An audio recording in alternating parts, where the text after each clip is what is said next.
Hi friends, எல்லாருக்கும் வணக்கம். 2024 group 4 கேட்கப்பட்ட ஒரு கொஷின் பார்க்கலாங்களா?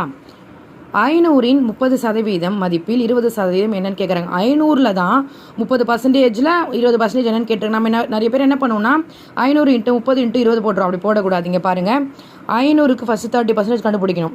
அதில் ஒரு ஆன்சர் வரும் இல்லைங்களா, அதில் தான் 20% கண்டுபிடிக்கணும். அது வர ஆன்சர் தான் 30. சரிங்களா? நம்ம இது ஒர்க் அவுட் பண்ணியே பார்க்கலாம். இப்போ 500ங்களா, 500ல் 30 / 100. ஒரு ஜீரோ கட் ஆகிடும், ஒரு ஜீரோ கட் ஆகிடும். 3 5 15 150. இதில் 20% கேட்டிருக்காங்க இல்லையா? இப்போ பாருங்கள், ஒரு ஜீரோ கட் ஆகிடும். சரிங்களா? 1 2 2 10, 1 5 3 5, இந்த ஜீரோ மேலே போயிடும். அப்போது 30% தான் ஆன்சரு. சரிங்களா? நம்ம ரொம்ப யோசிக்க வேண்டிய அவசியம் கூட இல்லை, ரொம்ப சிம்பிளாக தான் இருக்கும். நம்ம ஓரளவுக்கு கெஸ் பண்ணி போட்டாவே எல்லா ஆன்சரும் போட்டுடலாம். ஃபஸ்ட்டு நீங்கள் டிஎம்பிசி இந்த மாதிரி கொஷின் இப்போ அதில் எல்லா சம்மும் போயிட்டு எப்படி போட்டிருக்கீங்கன்னு சொல்லிட்டு ஃபஸ்ட் தெரிஞ்சு வச்சுக்கோங்க. இதில் நம்ம இன்னொரு சம் பார்க்கலாங்களா? அதாவது இங்கே பாருங்கள், முதல் எண் இயல் எண்களின் கூடுதல் 253 எனில் எண்ணின் மதிப்பு காண்க. என்னோட மதிப்பு தான் கேட்டிருக்காங்க இல்லையா? இது ஏதோ ஒரு நம்பரோட இதோட ஃபார்முலா என்னென்னா n × n + 1 / 2. சரிங்களா? இங்கே இருக்கிற ஏதோ ஒரு நம்பரை அதோட மற்றொரு நம்பரோட கூட்டும் பொழுது, இது பெருக்கும் பொழுது இந்த ஆன்சர் வருதான். நம்ம ஆப்ஷன் வச்சு போடலாங்களே.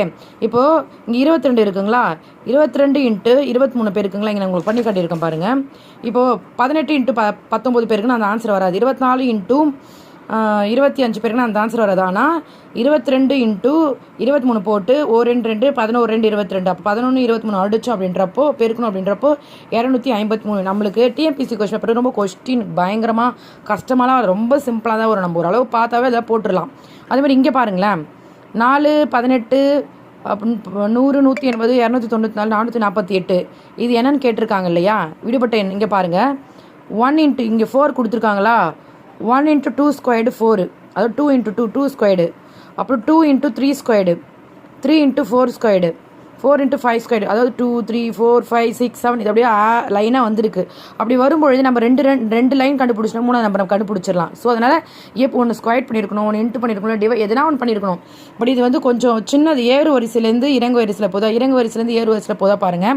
என்ன சொல்லியிருக்காங்க, 1 × 2 தான் 2 ஸ்கொயர்டு 4, 3 × 2 × 3 ஸ்கொயர்டு 18, 3 × 4 12, 12 × 48. இது மாதிரி வரணும். சரிங்களா? நீங்கள் இந்த கொஸ்டின் பேப்பர் பக்கத்தில் அதாவது நீங்கள் போட்டு வச்சுக்கிட்டிங்கன்னா ஜஸ்ட் எக்ஸாம் போகிறப்போ நீங்கள் பயங்கரமாக விழுந்து படிக்க, இது ஒரு கிளாஸ் பார்த்துட்டு போனீங்கன்னாவே போதும், உங்களுக்கு ரொம்ப ரொம்ப ஹெல்ப்ஃபுல்லாக இருக்கும்.